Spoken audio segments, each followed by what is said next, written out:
উৎপাদন হয় সেই ভোলার মানুষ কেন গ্যাস পাবে না?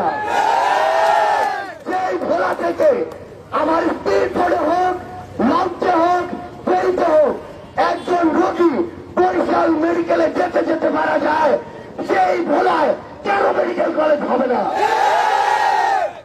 এই ভোলা থেকে যখন আমার একটা লম্বা সময় নিয়ে ওই একটু শহর বরিশালে যেতে হয়, তখন আমার যদি 40,000 কোটি টাকা খরচ করে পদ্মা সেতু হয়, 30 থেকে 35,000 কোটি টাকা খরচ করে পদ্মা সেতুর পাশে একই সাথে রেল সংযোগ হয়, ওই দুইটি কাজে যদি 70,000 কোটি টাকা খরচ করা হয়, তাহলে 5 থেকে 10,000 কোটি টাকা খরচ করে কেন ভোলা থেকে বরিশালে একটি সংযোগ সেতু হবে না?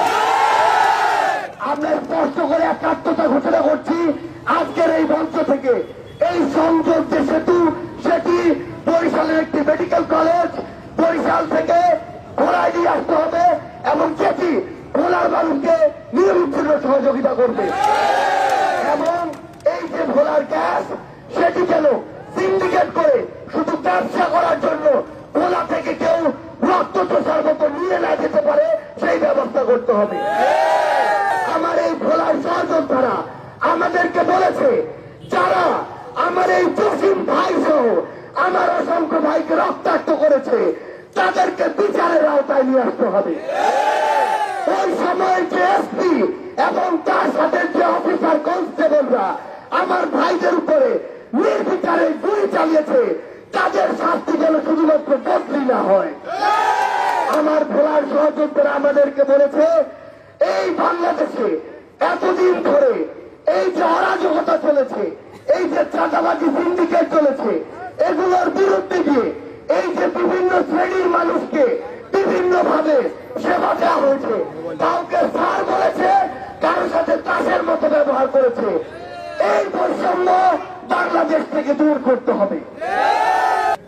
আমাদের মনে হয়েছে যে এতদিন আমরা এই বাংলাদেশের রাজনীতিতে এমন একটি ধারা দেখেছি, যেই ধারায় শুধুমাত্র যখন ভোটের প্রয়োজন হতো তখনই অনেকে জননেতা সেজে জনগণের কাছে আসতো, কিন্তু বিগত 16 বছরে খুনি হাসিনা সেই ভোটের প্রয়োজনীয়তাও রাখেননি।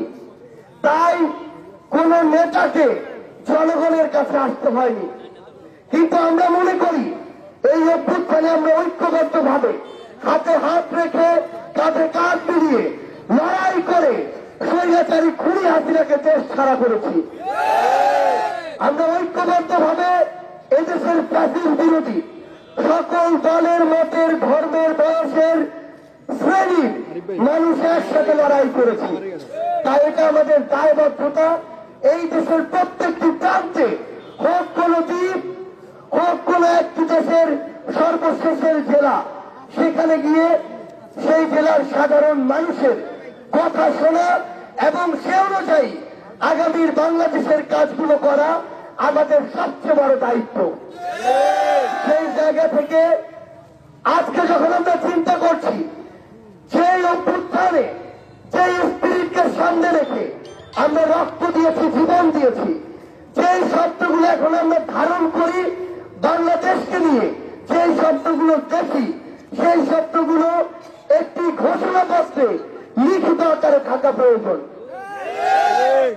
আমরা মনে করি ওই ঢাকা শহর থেকে দূরত্ব কখনো প্রায়োরিটি নির্ধারণ করতে পারে না। প্রায়োরিটি নির্ধারণ করবে কার কতটুকু ত্যাগ আছে। সেই ত্যাগে প্রথম সারির বাংলাদেশের একটি জেলা হচ্ছে বীরের জেলা এই ভোলা।